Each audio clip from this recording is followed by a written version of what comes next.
नमस्कार, मैं हूं आपके साथ मनीषा सिंह। न्यूज़ 18 के लाइव में आपका स्वागत है। तो एक दुखद खबर आज की बनी रही। सुबह 8 बजे आज मुलायम सिंह यादव का देहांत हो गया और समाजवादी पार्टी के संस्थापक वो रहे हैं, पूर्व मुख्यमंत्री भी रहे हैं, 3 बार वो मुख्यमंत्री रहे हैं। उसके बाद आज एक दुखद खबर सुनने को आई। पिछले 10 दिन से वो बीमार थे और मेदांता अस्पताल में उनका इलाज चल रहा था। और इतना ही नहीं, वो काफी जद्दोजहद से लड़े भी, अपनी हेल्थ को लेकर के वो काफी परेशान थे। उसके बाद आज 42 साल की उम्र में उनका निधन हो गया और हर जगह देखें तो शोक की लहर है।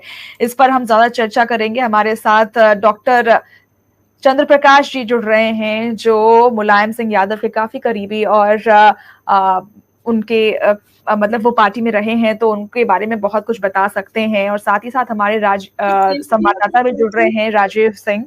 बहुत बहुत स्वागत है आप दोनों का। सबसे पहले डॉक्टर चंद्र प्रकाश सिंह, आप बताइएगा कि क्या कुछ उनके बारे में रहा कि अचानक से उनकी जो है हेल्थ डिटीरिएट होने शुरू हो गई। पिछले 10 दिन से वो मेदांता अस्पताल में थे भर्ती, उसके बाद आज ये खबर आती है। मनीषा, अक्सर देखा गया है कि जब लाइफ पार्टनर चला जाता है तो साथ वाला भी बहुत दिन तक, ज्यादातर मामलों में ऐसा देखा गया है कि साथ वाला भी बहुत दिनों तक टिकता नहीं है। मुलायम सिंह की पत्नी जो उनके साथ रहती थी, उनका पिछले दिनों ही निधन हो गया और उसके बाद से तब से वो लगातार अस्पताल में थे। यद्यप उनको कुछ बीमारियां भी थी। जब वो अध्यक्ष पद से हटाए गए थे उसके बाद से कुछ उनको झटका भी लगा था। यद्यप उन्होंने अपने बेटे का और पार्टी का साथ भी दिया बाद में, लेकिन ये सारे कुल मिला जुला के ऐसे हालात बने कि वो आज हमारे बीच में नहीं है। जबकि वो अपने स्वास्थ्य का बड़ा ध्यान रखते थे। सुबह बहुत जल्दी उठ करके और कई किलोमीटर टहलते थे। लोग उनके साथ चल नहीं पाते थे। कई बार हम लोगों को मौका पड़ा, लेकिन हम थक जाते थे। और वो लगातार बहुत चलते थे, मालिश कराते थे और कसरत करते थे। अपने स्वास्थ्य का पूरी तरह ध्यान रखते थे, खाने पीने का ध्यान रखते थे। इतनी जल्दी उनके जाने की उम्र थी नहीं, लेकिन अब तो ये सच है कि वो चले गए हैं। और हमारे जैसे लोग, जो उनके वो बड़े भाई थे, जिनके परिवार के सदस्य थे, जो उनसे राजनीतिक तौर पे ही नहीं जुड़े बल्कि पारिवारिक तौर पे भी जुड़े, और 36 साल लंबा साथ, तो हमारे जैसे लोगों के लिए तो ये बहुत बड़ा झटका है कि राजनारायण जी के बाद वो एक ऐसे व्यक्ति थे कि हमें आत्मविश्वास था कि वो व्यक्तिगत परेशानी हो या राजनीतिक, वो हमारे साथ खड़े होंगे। लेकिन वो दूसरा सरपरस्त भी हमारे बीच में आज नहीं है। ये हमारे लिए बहुत दुख की बात है। बिल्कुल, अगर हम देखें तो राजनीतिक दुनिया में एक बड़ा नुकसान देखने को मिल रहा है, क्योंकि आज प्रधानमंत्री नरेंद्र मोदी ने भी खुद कहा कि जब वे दोनों अपने अपने राज्यों में मुख्यमंत्री हुआ करते थे तो अक्सर उनकी बातें हुआ करती थी और वे हमेशा उत्सुक रहा करते थे कि वो उनकी बातें सुने, उनसे बहुत कुछ सीखें। तो एक बड़ा नुकसान देखने को मिल रहा है। एक मार्गदर्शक, जैसे कहते हैं, एक मार्गदर्शक का हाथ उठ गया, इस तरीके का जो सीन है वो प्रतीत होता है। जी, मैं तो 1989 में 89 में मुलायम सिंह जी का चुनाव मैं ही देख रहा था। जी। उसी बार विधायक होकर के वो मुख्यमंत्री बने थे और फिर 91 में पूरे प्रदेश का इलेक्शन मैंने देखा था। वो परंपरा है, मुख्यमंत्री लोग आमतौर पर जब राष्ट्रीय स्तर की बैठकें होती है वहां मिलते हैं और एक दूसरे से सुख दुख साझा करते हैं। उसमें जो वरिष्ठ होता है उससे जो पूरा जो नए लोग होते हैं वो जानने की, सीखने की, जब भी कोई परेशानी आती है, जानकारी हासिल करने की कोशिश करते हैं। वो चाहे शरद पवार जी रहे हो या मुलायम सिंह जी रहे हो। शरद पवार जी बहुत वरिष्ठ है, उनके भी मोदी जी से उसी तरह के संबंध हैं, उनकी इज्जत करते हैं। और मुलायम सिंह जी की विशेषता यह है कि वो कभी किसी को दुश्मन नहीं मानते थे। उनका कहना था कि राजनीति में वैचारिक विरोध तो हो सकता है, लेकिन दुश्मनी नहीं हो सकती। ये विरोध सिर्फ राजनीति तक सीमित रहना चाहिए, लेकिन उसके बाद ये देश सभी का है। सभी लोग देश के लिए काम करना चाहते हैं अपने अपने तरीके से। काम करने के तरीके का विरोध हो सकता है, विचार का विरोध हो सकता है, लेकिन वो दुश्मनी नहीं है। इसीलिए चुनाव के वक्त चाहे जो भी आरोप प्रत्यारोप लगे हों, लेकिन अंत में वो सबका काम करते थे, सबको इज्जत देते थे और सबके साथ सुख दुख में खड़े रहते थे। यही कारण है देख रहे हैं कि पार्टी से ऊपर उठ के, वो चाहे कांग्रेस के नेता हो, वो चाहे बीजेपी के नेता हो या अन्य तमाम नेताओं, कम्युनिस्ट पार्टी से लेकर सारे लोग कई दिन से दुखी हैं, उनसे मिलने जा रहे हैं, उनको देखने जा रहे हैं और आज सारे लोगों ने दुख व्यक्त किया है। जी बिल्कुल। जी, मुलायम सिंह जी एक अपनी तरह के एक नए नेता हुए, एक बहुत बहादुर नेता। उन्होंने जो भी किया खुलेआम किया, छुपकर पीठ कर वार नहीं किया। कोई ऐसा काम नहीं किया कि कहा कुछ और किया कुछ। इसीलिए मैंने नारा लगाया था उनके लिए पहली बार, जो कहा वो करके दिखाया, उसका नाम मुलायम है। तो वो उसी तरह काम करते थे। आलोचना चाहे जो भी हुई हो, जब मुद्दे आएंगे मैं आपको बताऊंगा उन बातों के बारे में, लेकिन जी उन्होंने निर्णय ले लिया तो ले लिया। वो जी निर्णय, वो कड़े फैसले किसी चीज के हों, वो जनहित के हों, वो बच्चों के लिए हों, बेटियों के लिए हों, महिलाओं के लिए हों, या देश की सुरक्षा और संविधान की रक्षा के लिए हों, उन्होंने उसमें कभी कोताही नहीं बरती, कमजोर पड़ने की कोशिश नहीं की उन्होंने। जी, उनका उनकी यही पारदर्शिता की जो भावना है, जो आपने बताया कि हर चीज सबके सामने और एकदम क्लियर हुआ करती थी, यही पारदर्शिता और उनकी जो थिंकिंग है, सबको साथ में लेके चलो, कोई दुश्मनी नहीं या फिर कोई वैर नहीं, शायद यही भावना आज सारे जो विपक्ष के लोग हैं, विपक्षी दल हैं, सब एकजुट हैं और सभी वो शोक में शामिल हो रहे हैं। आज योगी आदित्यनाथ भी वहां शामिल हुए और भी बहुत सारे बड़े मंत्री हैं जो वहां पे शामिल होंगे। हमारे जो संवाददाता हैं राजीव सिंह, वो हमें बताएंगे कि क्या क्या अहम बातें हैं, अभी उनके अंतिम संस्कार को लेकर के क्या कुछ तैयारियां हैं। लेकिन उससे पहले आपसे मैं जानूंगी कि किस तरीके का उनका करियर ग्राफ रहा है, क्योंकि वो सभी जानते हैं कि वो एक पहलवान हुआ करते थे। पहलवान की दुनिया से फिर राजनीतिक दुनिया में आना एक बड़ी बात है, फिर वहां पर अपने कदम रखते के साथ अपने कदमों के निशान इस कदर छोड़ के जाना कि बाकी के जो लोग हैं, तमाम मंत्री हुए, कार्यकर्ता हुए या फिर विपक्ष के लोग भी हैं, काफी कुछ उनसे सीखा है। राजनीतिक पक्ष कैसे राजनीति की जाती है और किस तरीके से लोगों का मन मोहते हैं, वो मुलायम सिंह से अच्छा और कोई नहीं जानता है। तो आप बताएं कि उनका ग्राफ या फिर उनके बारे में, उनके राजनीतिक करियर के बारे में। देखिए, केवल पहलवान कहना ठीक नहीं, पहलवान भी थे जी और पहलवानों को प्रोत्साहन भी देते थे। वो समाजवादी पार्टी के सदस्य थे। 1967 में पहली बार वो विधायक हो गए थे सोशलिस्ट पार्टी से, जो डॉक्टर लोहिया वाली पार्टी हुआ करती थी। जी और उसके बाद 77 में वो मंत्री हो गए, जनता पार्टी की सरकार में सहकारिता मंत्री थे। लगातार विधानसभा के चुनाव जीतते रहे, एक बार को छोड़ के। फिर 89 आते आते वो प्रदेश के मुख्यमंत्री हो गए, उसके बाद 3 बार मुख्यमंत्री बने, फिर भारत के रक्षा मंत्री बने। इतनी बार विधायक और इतनी बार सांसद हुए, वो इसलिए हुए, बहुत गरीब घर से आए। वो बहुत गरीबी में उन्होंने जिंदगी जिया, बड़ी गरीबी से पढ़े। मेरा कॉलेज, जिसमें मेरे पिताजी विभागाध्यक्ष थे, वहां से उन्होंने एमए पॉलिटिकल साइंस किया, उसी विभाग से मैंने भी पॉलिटिकल साइंस किया। और उसके बाद वो अध्यापक बने, और अध्यापक बनने के बाद वो राजनीति में उन्होंने कदम रखा, और फिर उसके बाद पीछे मुड़कर नहीं देखा। इतनी गरीबी से निकल करके पार्टी को बनाना, खड़ा करना, और खड़ा करके फिर एक समय पार्टी को ऐसा बना देना। उत्तर प्रदेश में सरकार तो बनी ही, 39 सांसद हो गए थे हम लोगों के, एमपी 39 हो गए थे। इसके अलावा बंगाल में हमारे पास एमएलए थे, हमारे पास कर्नाटक में एमएलए थे, एमपी थे, हमारे पास महाराष्ट्र में एमएलए थे, हमारे पास मध्य प्रदेश में 7-8 एमएलए थे, बिहार में विधायक थे, हमारे पास उत्तराखंड में विधायक थे। राष्ट्रीय फलक पर उन्होंने पार्टी की पहचान बनाया, और ये लगता था ये पार्टी राष्ट्रीय स्तर पर खड़ी हो जाएगी। बीच में भी एक ऐसा समय आया था जब नीतीश कुमार मुख्यमंत्री रहते हुए, लालू यादव जी, पूर्व प्रधानमंत्री देवगौड़ा जी, पूर्व मुख्यमंत्री चौटाला जी और अजीत सिंह जी, इन सब लोगों ने मुलायम सिंह को अपना नेता मान लिया था। एक नई पार्टी स्थापित हो रही थी, बल्कि नई नहीं, वो सब लोग समाजवादी पार्टी में ही शामिल हो रहे थे। समाजवादी पार्टी का नाम, झंडा और नेताजी को उसका अध्यक्ष, ये सब मान लिया था। वो बन गई होती तो देश की बड़ी पार्टी होती आज। लेकिन वो किन्हीं कारणों से, कुछ लोगों के खराब हरकतों के कारण वो नहीं हो पाया। तो वो नेताजी को इतने बड़े बड़े लोग नेता इसलिए मान रहे थे कि उनका व्यवहार था, उनकी विश्वसनीयता थी। मैं एक घटना का जिक्र करना चाहूंगा, आपके बहुत बड़े पैमाने पर लोग, आपके दर्शक सुन रहे होंगे। 1991 में चंद्रशेखर जी देश के प्रधानमंत्री थे। बिल्कुल। मुलायम सिंह जी उत्तर प्रदेश के मुख्यमंत्री थे, मैं उनका जनरल सेक्रेटरी था, उनके साथ काफी रहता था। चंद्रशेखर जी की सरकार गिरी क्या, उन्होंने इस्तीफा दे दिया। जब उनके ऊपर 2 सिपाहियों की जासूसी का आरोप लगा, राजीव गांधी की सपोर्ट थी, तो राजीव गांधी जी की तरफ से उस सपोर्ट को वापस लेने की कुछ बातचीत हुई ही थी खाली। वो वापस लेते उसके पहले चंद्रशेखर जी ने खुद इस्तीफा दे दिया।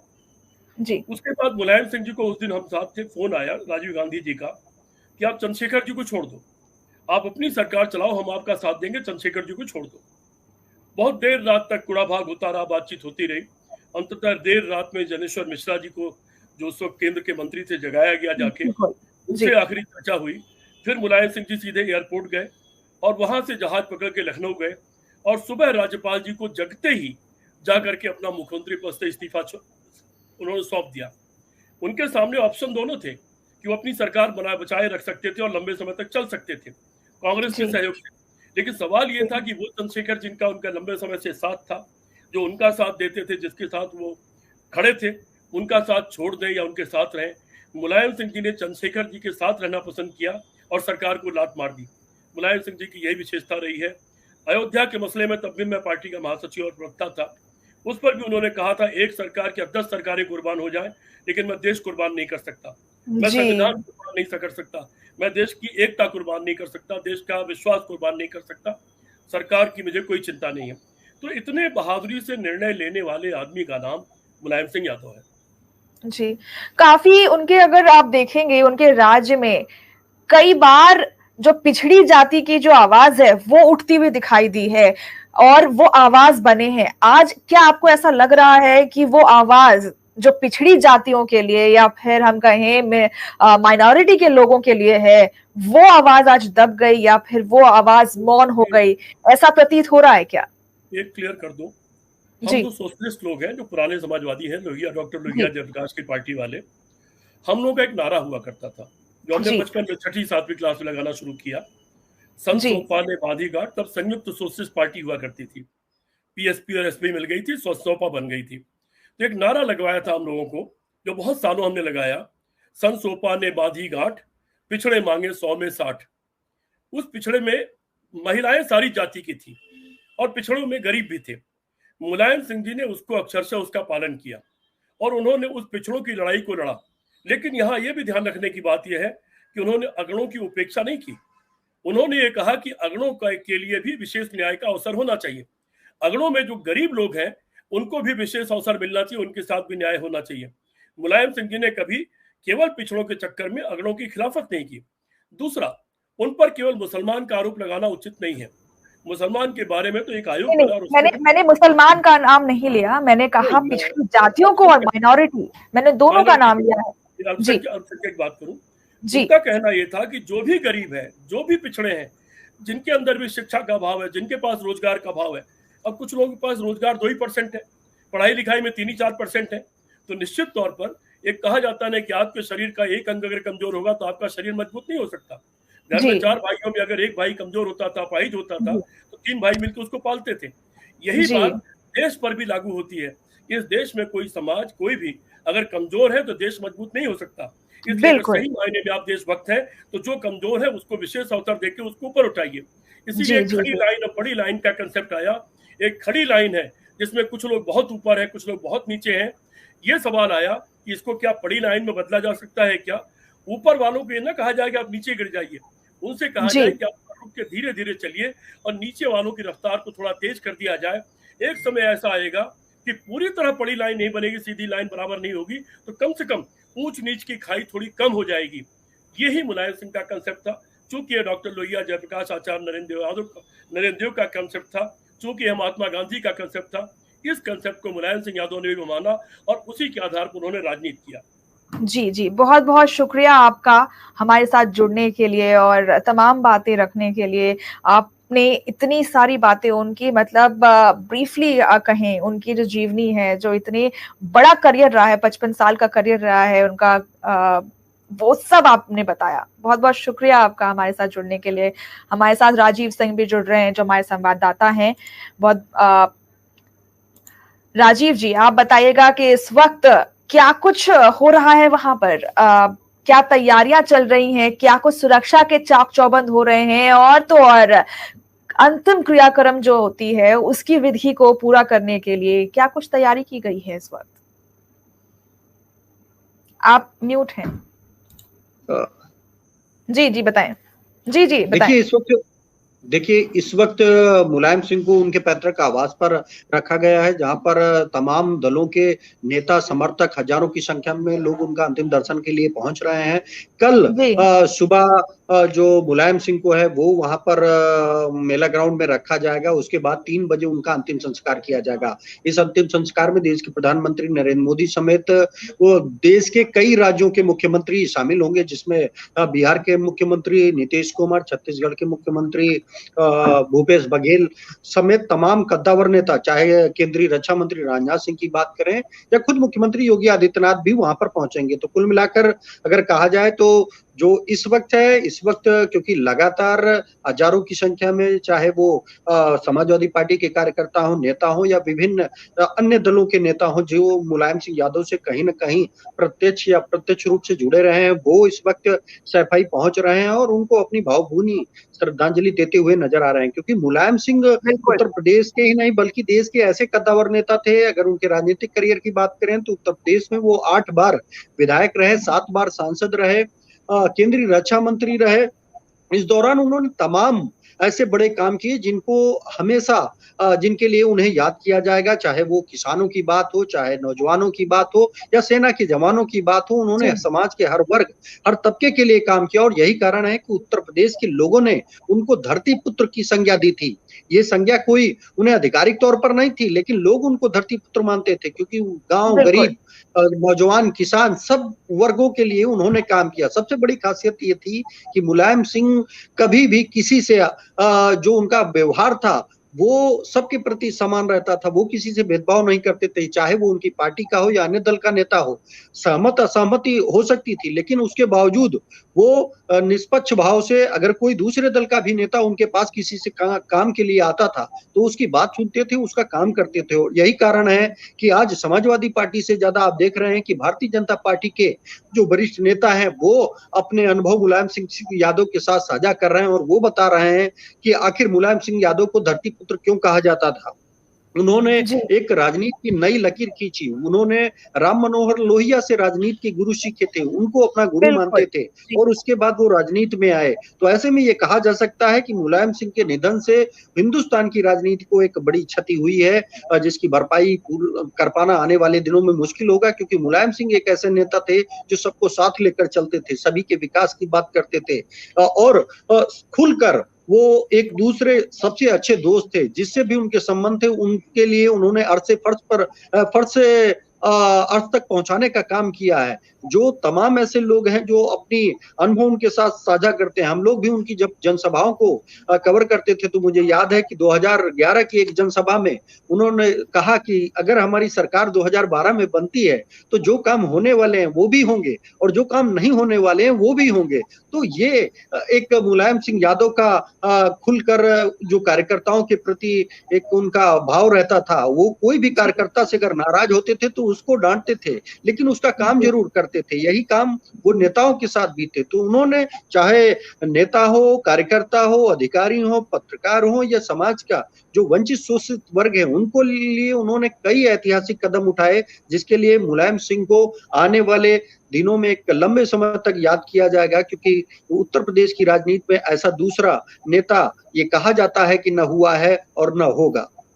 जी बिल्कुल, जैसा कि आपने कहा कि वो अप्रोचेबल छवि रखते थे कि हर कोई, जैसे कोई कार्यकर्ता हुआ या फिर कोई मंत्री हुआ उनके कैबिनेट का, आराम से उनसे जाके अपनी बात कह सकता था और अपनी बात मनवा सकता था। इसी पर अब मैं आपसे पूछूंगी कि क्या कुछ है उनकी बातें, या क्योंकि आप हमेशा ऑन ग्राउंड रहे हैं, क्या आपको कुछ याद आ रहा हो कि उनसे रिलेटेड या कोई ऐसी पल हो, क्षण हो कि आपका इंटरेक्शन उनसे हुआ हो, या ऐसी कोई बात याद आ रही हो जो आज आप बताना चाहें हमारे दर्शकों तक? देखिए, मुलायम सिंह यादव हमेशा जब किसी से मिलते थे तो उनसे सीखने और समझने के लिए बहुत मौका होता था और लोगों को बड़े स्नेह के साथ मिलते थे। हम लोग भी 1-2 बार समाजवादी पार्टी के दफ्तर में उनसे मिलने का मौका मिला तो उन्होंने ये कहा कि अगर आपको पत्रकारिता में लंबे समय तक रहना है, आपको करियर बनाना है तो आपको लगातार पढ़ना होगा। आप पत्रकार हैं, हम लोगों की पार्टी कवर करते हैं, खबर देते हैं, आप समाज के वो प्रमुख अंग हैं, आप पर बड़ी जिम्मेदारी है, तो आपको समाज को सच बताना है। और जो सरकार के और जनता के बीच जो पत्रकारों का एक पुल के रूप में काम होता है कि जनता की समस्याएं सरकार तक पहुंचाइए और सरकार की जो योजनाएं हैं वो जनता तक पहुंचाइए, इस काम में आप मदद करें और इसके लिए लगातार आपको पढ़ना होगा। तो हमेशा हम लोगों को एक ही दो बार उनसे व्यक्तिगत रूप से मिलने का मौका मिला। उस दौरान उन्होंने ये बताया और उनसे काफी कुछ सीखने को मिलता था। वो ये कहते थे कि अगर हो सके तो आप हर किसी की मदद करें, जितना अपने स्तर से प्रयास हो सकता है। और यही कारण था कि मुलायम सिंह यादव के बारे में आपने सुना भी होगा और देखा भी होगा कि कोई भी शख्स हिंदुस्तान का ये नहीं कह सकता कि मुलायम सिंह यादव ने किसी शख्स के बारे में कभी भला बुरा कहा हो। अगर किसी ने खुद मुलायम सिंह के बारे में भला बुरा कहा तो भी उसको वो इग्नोर करते थे और उसको गले लगाते थे, उससे मिलते थे, उसकी नाराजगी सुनते थे कि आखिर आप ऐसा क्यों कह रहे हो, अगर मुझसे मेरे स्तर से कोई काम होना है तो उसकी मदद करते थे। और यही कारण था कि चाहे वो पार्टी का कार्यकर्ता हो या दूसरे दल का, राजनीतिक दल का नेता हो या कार्यकर्ता हो, उसकी बात को वो सुनते थे। और सबसे खास बात यह है कि हम लोग अक्सर देखते थे कि जब बीते 2017 में चुनाव से पहले जो समाजवादी पार्टी के अंदरूनी कलह हुआ तो उस दौरान भी वो बहुत ही सभी लोग जो मिलने पहुंचते थे उनसे कहते थे कि देखिए आपस में साथ रहिए, आपस में प्रेम से चलिए, देश प्रदेश को आगे बढ़ाना है। और हमेशा ये कहते थे कि साथ रहेंगे, दूसरा आपकी लड़ाई का फायदा न उठा पाए। तो कहीं ना कहीं वो एक अच्छे वक्ता थे, अच्छे नेता थे और वो चाहते थे हमेशा, अगर जब वो रक्षा मंत्री रहे तो उन्होंने पहले रक्षा मंत्री थे देश के जिन्होंने भारतीय सेना के जो शहीद जवान थे, जो सेना पर शहीद बॉर्डर पर शहीद होते थे, उनके शवों को ससम्मान उनके घरों में पहुंचाना और राजकीय सम्मान के साथ उनका अंतिम संस्कार कराए जाने की व्यवस्था की। और यही कारण है कि जो भारतीय सेना के जवान हैं वो आज तक मुलायम सिंह यादव के प्रति अपना आभार जताते हैं। और जब तक सेना रहेगी तब तक कहीं ना कहीं मुलायम सिंह यादव का जो ये डिसीजन था, जो ये फैसला था, वो याद किया जाएगा। इसी तरह अगर छात्रों की बात करें तो उत्तर प्रदेश में 3 बार वो मुख्यमंत्री रहे, तो हाई स्कूल और इंटरमीडिएट की जो बोर्ड परीक्षा होती थी तो उन्होंने स्वकेंद्र प्रणाली लागू की, यानी कि आपको अपने घर से नजदीक एग्जाम देने का मौका मिलता था। वो कहते थे कि जितना घर से बगल में बच्चों को एग्जाम देने का, परीक्षा देने का मौका मिलेगा, उन पर तनाव नहीं रहेगा। तो कहीं ना कहीं जब जब समाजवादी पार्टी की सरकार बनी तो आपने देखा कि स्वकेंद्र प्रणाली को बढ़ावा दिया गया। हालांकि दूसरी ओर अगर रोजगार की बात करें तो समाजवादी पार्टी सरकार में वो सभी से ये कहते थे, या जो गरीब होता था उसके लिए हर वर्ग की उन्होंने भर्तियां शुरू कराई, तो तमाम उन्होंने रोजगार के मौके भी दिए। और यही कारण है, चाहे किसानों की समस्या हो उसको भी गंभीरता से सुनते थे, ग्राउंड में जाते थे और लोगों से कनेक्ट करने का प्रयास करते थे। जनसभाओं में हम लोग देखते थे कि एयरपोर्ट पर आते थे या फिर कभी वो अपना सुरक्षा घेरा तोड़ के जो वहां लोग खड़े रहते थे उनका अभिवादन स्वीकार करते थे और उनसे मिलते थे और उनसे व्यक्तिगत हालचाल पूछते थे, उनकी समस्याएं जानते थे और कोशिश करते थे कि उसका समाधान भी कराया जाए। और यही कारण था कि जो लोग नेताजी को देखते थे वो उनके दीवाने हो जाते थे। और इसीलिए ये कहा जाता था कि जिसका जलवा कायम है उसका नाम मुलायम है, क्योंकि नेताजी दिल खोलकर लोगों की मदद करते थे। वो कहते थे कि कानून जनता के लिए बना है, अगर उसमें कोई बदलाव की जरूरत होगी तो वो भी किया जाएगा, किसी को समस्या नहीं आनी चाहिए। और वो अधिकारियों को भी ये निर्देश देते थे कि बहुत कानूनी पचड़े में मत फंसाइए, अगर किसी की मदद हो सकती है तो कोशिश करिए कि उसकी मदद करिए, भले ही उससे कानून से थोड़ा हटके जाना पड़े। तो यही कारण है कि आपने देखा कि कई मंचों पे मुलायम सिंह यादव के आज सिर्फ उत्तर प्रदेश ही नहीं बल्कि देश के विभिन्न राज्यों के, चाहे वो कार्यकर्ता हो, नेता हो, वो इस वक्त मुलायम सिंह के निधन से कहीं ना कहीं व्यथित है और पूरे देश में शोक की लहर दौड़ी है। बिल्कुल, आप देखेंगे तो आप जरा बताएं कि किस तरीके से मुलायम सिंह यादव अन्य नेता से अलग हैं, क्योंकि ना उनकी जो करियर ग्राफ रहा है या फिर हम कहें जो उनका कार्यकाल रहा है एज अ मुख्यमंत्री, एज अ डिफेंस मिनिस्टर, या फिर हम कहें कि हर अपने जो भी उन्होंने काम किए हैं हर कैरेक्टर में उन्होंने बखूबी अपना कैरेक्टर निभाया है। जो भी जिम्मेदारी दी गई है वो जाने जाते हैं कि अपनी जिम्मेदारी को पूर्ण तरीके से वो उन्होंने निभाया है। तो क्या कुछ है जो इस वक्त दूसरे नेता से मुलायम सिंह यादव जी को अलग करता है? देखिए, सबसे बड़ी जो बात मुलायम सिंह यादव की है वो संघर्ष की है। मुलायम सिंह यादव एक बेहद गरीब परिवार से ताल्लुक रखते थे और 1960 के दशक से पहले उन्होंने पहलवानी की और उसके बाद वो शिक्षक बने। प्राइमरी शिक्षक के रूप में काम किया और उसके बाद वो राम मनोहर लोहिया से प्रभावित होकर वो सक्रिय राजनीति में आए और उन्होंने सैफई जैसे गांव से निकलकर राजधानी लखनऊ पहुंचे और यहाँ पर एक बड़ा समाजवादी पार्टी का संगठन खड़ा किया। इससे पहले वो विभिन्न दलों में होते हुए उन्होंने चुनाव लड़ा, चुनाव जीता। 8 बार विधायक रहना और 7 बार सांसद रहना ये मामूली उपलब्धि नहीं है। उसके साथ ही साथ 2 बार केंद्रीय मंत्री रहना, उसके बाद इतने बड़े राजनीतिक करियर में 1-2 फैसले हो सकते हैं जिसके आधार पर मुलायम सिंह यादव की आलोचना की जा सकती है, लेकिन अगर देखा जाए तो 90% फैसले उनके जो थे वो जनता से जुड़े थे और यही कारण है कि उत्तर प्रदेश की जनता ही नहीं पूरे देश की जनता उनको सर आंखों पर बिठाई है और उन्हें नेताजी का दर्जा दिया गया। तो नेताजी सुभाष चंद्र बोस के लिए कहा जाता है। सुभाष चंद्र बोस के बाद अगर नेताजी को उपाधि किसी को मिली तो वो मुलायम सिंह यादव हैं। उन्होंने कभी किसी से भेदभाव नहीं किया, जो सामने आया, जिसने मदद मांगी और जो अपने स्तर से हो सका मुलायम सिंह यादव ने उसकी मदद की। ये भी कहा जाता है कि मुलायम सिंह ने जिसके ऊपर हाथ रख दिया वो नेता बन गया। उत्तर प्रदेश में ऐसे सैकड़ों नेता हैं जो कहीं ना कहीं मुलायम सिंह यादव के आशीर्वाद से ही आज उत्तर प्रदेश की राजनीति में सक्रिय है, उनको बढ़ाने का काम किया। मुलायम सिंह यादव पर ये एक आरोप लगता था कि परिवारवाद को बढ़ावा दिया, लेकिन जब हम लोग उनसे मिलते थे और ये पूछते थे कि आपके ऊपर भी परिवारवाद का वो है, तो वो कहते थे बिल्कुल बिल्कुल देश का सबसे बड़ा राजनीतिक सूबा है। ऐसे में अगर हम अपने लोगों को मजबूत नहीं करेंगे तो हम उत्तर प्रदेश की सैकड़ों जो जनता है, करोड़ों की जनता है, उन तक हम कैसे पहुंचेंगे। और मुलायम सिंह यादव जब तक सक्रिय थे तब तक वो हर एक अपने कार्यकर्ता नेता का ख्याल रखते थे। अगर उसके यहाँ हर सुख दुख में उन या तो खुद पहुंचते थे या तो उनके परिवार का कोई ना कोई सदस्य पहुंचता था और नहीं पहुंचते थे तो वो फोन पर उससे बात करते थे। और अगर उन्हें ये लगता था कि कोई उनसे नाराज है और लंबे समय से मिलने नहीं आया या उनको जानकारी मिलती थी तो वो इस बात का इंतजार नहीं करते थे कि वो उनसे मिले। वो मुख्यमंत्री होने के बाद, इतने बड़े नेता होने के बावजूद खुद उससे बात करते थे और उससे कहते थे कि मुझे जानकारी मिली है कि आप मुझसे नाराज हो, आप लखनऊ आइए, हमसे मुलाकात करिए। और वो पूरी कोशिश करते थे कि एक एक कार्यकर्ता को संतुष्ट किया जाए, जो उनसे मिलने आया है वो उनसे नाराज होकर न जाए, वो उनसे मायूस होकर न जाए। और यही कारण है कि आज उत्तर प्रदेश की जनता जिस तरीके से आपने कहा कि मैं इसको थोड़ा सा पॉलिटिक्स की तरफ लेके चलूंगी, जिस तरीके से आपने कहा कि वो किसी से भी मतलब अगर कोई नाराज है उनसे तो वो उतने दिन तक नाराज नहीं रह सकते या फिर उनको मनाने में कोई देरी नहीं करते थे। तो फिर ऐसा क्या हुआ कि जो उनके सहयोगी पार्टी अभी फिलहाल इस सरकार में जो थी उनसे गठजोड़ जो है वो कमजोर होती गई, वो गांठ जो है वो टूटती नजर आई उनके रहते के साथ ही। क्या इसमें अखिलेश यादव का ही हाथ है सिर्फ, या फिर इसमें मुलायम सिंह यादव भी शामिल थे?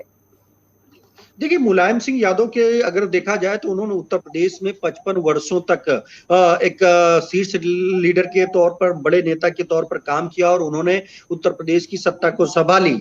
इस दौरान अगर मुलायम सिंह की सबसे बड़ी खासियत थी कि भले वो यादव बिरादरी से ताल्लुक रखते हों, लेकिन उन्होंने उत्तर प्रदेश के हर कोने में एक बड़ा लीडर इस्टेब्लिश किया। अगर बात करें तो ब्राह्मणों में जनेश्वर मिश्रा हो, या फिर भूमिहारों में बात करें तो रेवती रमन सिंह हो, क्षत्रियों में बात करें तो मोहन सिंह हो, रघुराज प्रताप सिंह हो, यादवों में बात करें तो उन्होंने क्षेत्रीय क्षत्रपों को मजबूत किया, उनको आगे बढ़ाया, उन्हें सक्रिय राजनीति में लाया। उसके पीछे मुलायम सिंह यादव का ये कहना था, ये मानना था कि उत्तर प्रदेश बड़ा राज्य है, अगर हम क्षेत्रीय क्षत्रपों को आगे नहीं बढ़ाएंगे तो अकेले इस राज्य में की सत्ता को चला पाना ये आसान नहीं होगा। और यही कारण है कि आप जब मुलायम सिंह यादव मुख्यमंत्री थे तो आप चाहे बेनी प्रसाद वर्मा हो, चाहे मित्रसेन यादव हो, चाहे राम गोविंद चौधरी हो, चाहे ओपी सिंह हो, या फिर रेवती रमन सिंह हो, भगवती सिंह हो, मोहन सिंह हो, राजा भैया हो, ऐसे दर्जनों नेताओं को उन्होंने आगे बढ़ाया।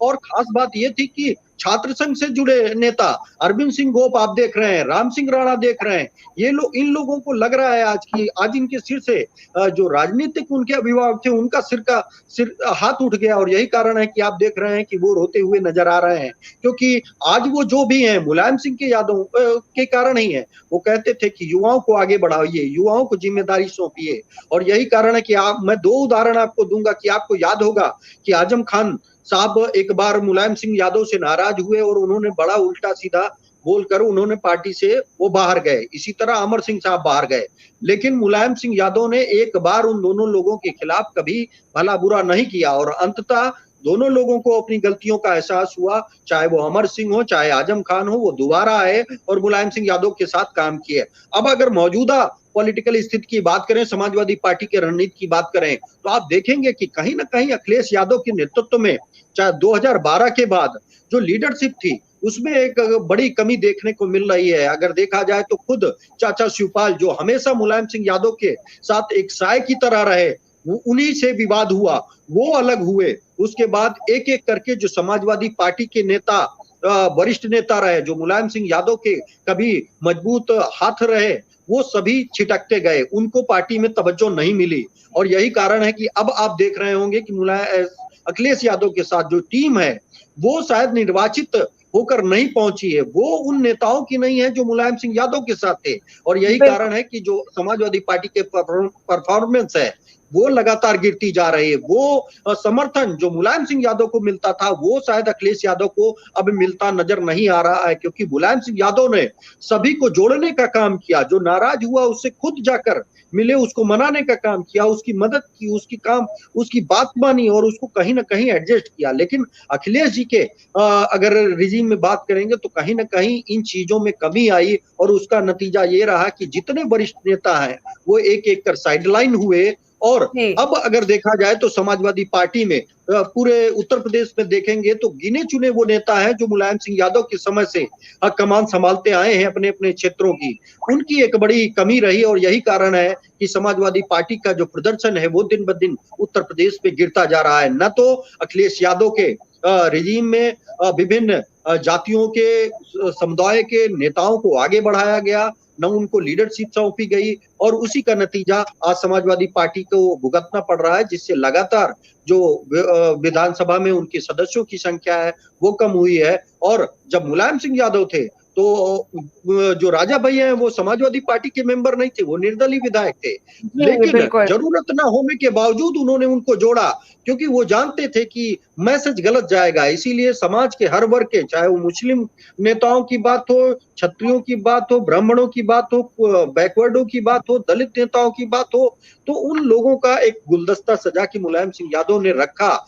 जिसके दम पर मुलायम सिंह ने उत्तर प्रदेश में राज किया। लेकिन अब उसकी कमी देखने को मिल रही है, और यही कारण है। राजीव जी, क्या आप ऐसा लग रहा है कि अखिलेश यादव की जो राजनीति करने की जो मानसिकता है वो एकला चलो रे, या फिर या कह सकते हैं कि हमें अकेले ही चलना है, ना वो किसी और को अपने साथ लेके चलना चाहते हैं, उनका सपोर्ट तो चाहते हैं लेकिन जब बात उनके सपोर्ट देने की आती है तब वो पीछे हट जाते हैं। क्या आप ये कहना चाहते हैं कि ये जो मुलायम सिंह यादव के जब रिजिम में इस तरह की बातें नहीं होती थी, वहां पर सबको साथ लेने की बात की जाती थी, और आज तो हम ये कह सकते हैं कि अखिलेश यादव और मुलायम सिंह यादव के राज करने की, या फिर हम कहें अपने पार्टी को आगे बढ़ाने की जो रणनीति है वो बिल्कुल डिफरेंट है। और मुलायम सिंह यादव के कोई मार्गदर्शन नहीं रहा जब अखिलेश यादव मुख्यमंत्री के कुर्सी पर थे या फिर पार्टी अध्यक्ष हैं, तब उनका मार्गदर्शन कुछ काम नहीं आया। देखिए, उन्होंने हमेशा सलाह दी, और जब आपने देखा होगा कि बीते लोकसभा चुनाव में भी जब समाजवादी पार्टी ने बसपा सुप्रीमो मायावती से गठबंधन किया, तब भी मुलायम सिंह यादव नहीं चाहते थे कि समाजवादी पार्टी बसपा से गठबंधन करे, लेकिन उसके बावजूद अखिलेश यादव ने बसपा से गठबंधन किया, और नतीजा जो रहा चुनाव के बाद वो सामने है। बसपा ने सपा पर आरोप लगाया और सपा ने बसपा पर आरोप लगाया, क्योंकि मुलायम सिंह एक लंबे समय से राजनीति करते रहे, तो वो उत्तर प्रदेश की नब्ज को समझते हैं, सियासी समीकरणों को समझते हैं, और वो ये जानते हैं कि इस प्रदेश में अकेले दम पर राजनीति नहीं की जा सकती, किसी एक जाति के आधार पर या किसी एक धर्म के आधार पर। कहीं ना कहीं सभी को साथ में लेकर चलना होगा, और ये जो टीम भावना है, इसका अभाव मौजूदा जो राजनीतिक क्षमता है वो कहीं ना कहीं अखिलेश यादव में दिखती है कि वो टीम शायद आज अखिलेश यादव के पास नहीं है, जिसका रिजल्ट ये है कि लगातार समाजवादी पार्टी का जो प्रदर्शन है वो दिन ब दिन गिरता नजर आ रहा है। लेकिन अगर आप इस समय देखेंगे तो समाजवादी पार्टी के जो मुखिया अखिलेश यादव हैं, उनके पास एक भी ऐसा नेता नहीं है जो चुन कर आया हो या जनता के बीच का हो। सभी मनोनीत एमएलसी हैं, चाहे वो जो उनकी टीम कोर है, जो सलाहकार मंडल है, उसमें अधिकांश लोग एमएलसी हैं जो मनोनीत होकर आए, वो भी चुनाव जीत कर नहीं आए। तो ऐसे में जो बड़े या वरिष्ठ नेता हैं, उनकी एक दर्द रहता है, उनका ये दर्द रहता है कि शायद अखिलेश जी उनको वो तवज्जो नहीं दे रहे हैं, वो सम्मान नहीं दे रहे हैं, जिसके कारण वो भी आगे नहीं आ रहे हैं। आप देख रहे होंगे कि सिर्फ राजेंद्र चौधरी जी के अलावा और कोई भी मुलायम सिंह के साथ का नेता आज अखिलेश यादव के साथ नहीं खड़ा है। और यही कारण है कि आप देख रहे हैं, चाहे वो 2012 के बाद जितने चुनाव हुए उसमें एक के बाद एक समाजवादी पार्टी को करारी शिकस्त ही झेलने को मिली है। जबकि मुलायम सिंह यादव ये चाहते थे कि परिवार एक हो, शिवपाल यादव एक हो, और इसके लिए उन्होंने तमाम कोशिशें भी की, लेकिन वो तमाम कोशिशें नाकाम हुई, जिसका खामियाजा समाजवादी पार्टी को ही भुगतना पड़ रहा है। अब देखना ये होगा कि मुलायम सिंह के बाद क्या एक बार फिर शिवपाल यादव को एक करने की कोशिश की जाती है, या अखिलेश एक बार फिर जो उनका पुराना मुलायम सिंह का जो फार्मूला था उस फार्मूले पर चलकर समाजवादी पार्टी को मजबूत करते हैं। कर पाएंगे ये आने वाला वक्त बताएगा। लेकिन फिलहाल मुलायम सिंह के निधन से सभी दलों के नेता, कार्यकर्ता और उत्तर प्रदेश की जनता को एक झटका लगा है। जी, बहुत बहुत शुक्रिया हमारे साथ जुड़ने के लिए, तमाम बातों को रखने के लिए। और इस वक्त हम सब यही चाहेंगे कि दिवंगत मुलायम सिंह यादव की आत्मा को शांति मिले, और जो क्षति पहुंची है, जो अपूर्णीय क्षति है, जो राजनीति के संसार में या फिर हम कहें दुनिया में जो क्षति पहुंची है, उस चीज को तो अब पूरा नहीं किया जा सकता। लेकिन वो जहां भी हो, वो उनकी आत्मा को शांति पहुंचे। बहुत बहुत शुक्रिया। जाते जाते मैं आप सभी से अनुरोध करूंगी कि हमारे चैनल को जरूर सब्सक्राइब करें और बेल आइकन जरूर दबाएं, ताकि सारी खबरें जो हैं देश दुनिया की, सारी खबरें सबसे पहले और सबसे सटीक आप तक पहुंचे। तो आप बने रहे न्यूज़